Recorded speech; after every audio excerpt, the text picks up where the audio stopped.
Iz Patriotskog bloka još će nam se obratiti Nikola Malenčić, koji je predsjednik Nove snage Srbije. Izvolite, gospodine Malenčić.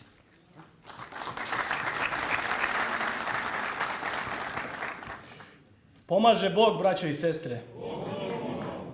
Veliko mi je zadovoljstvo i čast što danas imam priliku da vam se obratim, i to u dva svojstva.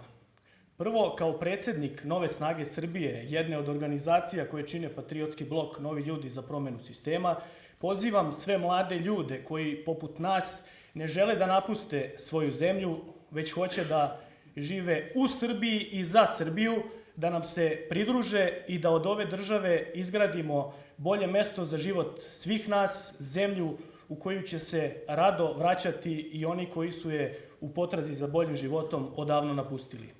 Isto tako, ponosan na svoje krajiško poreklo i našu voljenu Republiku Srpsku Krajinu, obraćam se mojim zemljacima, krajišnicima, sa porukom da će u nama uvek imati istinske predstavnike, ljude koji će se istrajno boriti za ostvarivanje njihovih prava, pre svega imovinskih, ali i pravde koja nam je svih ovih 26 godina ostala nedostižna. Posebno mi je drago što predizbornu kampanju započinjemo baš u Kragujevcu, srcu Šumadije, iz dva veoma važna razloga.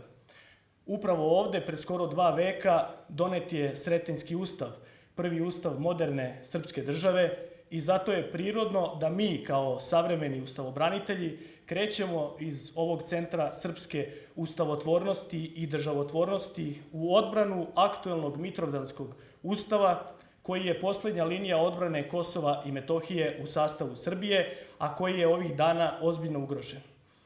Drugi razlog leži u činjenici da je ovo tlo natopljeno krvlju đaka streljanih u Šumaricama i njihovih učitelja koji nisu prekidali čas ni dok su nacisti pucali u njih. Zapravo, svaki kutak ove zemlje natopljen je krvlju naših slavnih predaka koji su svoje živote dali da bismo mi danas živeli u slobodnoj Srbiji. I zato sa ovog mesta poručujemo da Srbija nije na prodaju i da nećemo dozvoliti Rio Tintu i drugim stranim multinacionalnim kompanijama da nam uništavaju životnu sredinu i krčme naša prirodna bogatstva.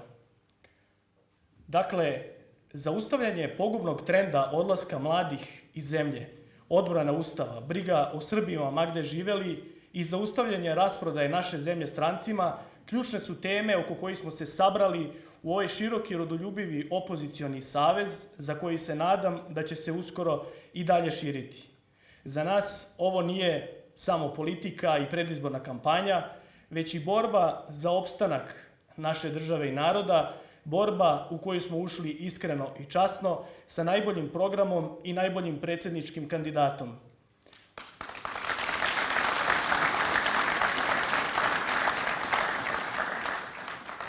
Od naše prve zajedničke konferencije 2. decembra, na kojoj smo i obznanili formiranje ovog patriotskog bloka, stiglo mi je mnogo poruka podrške, čak i od ljudi koje nikada ranije politika nije interesovala i koji ranije nisu izlazili na glasanje.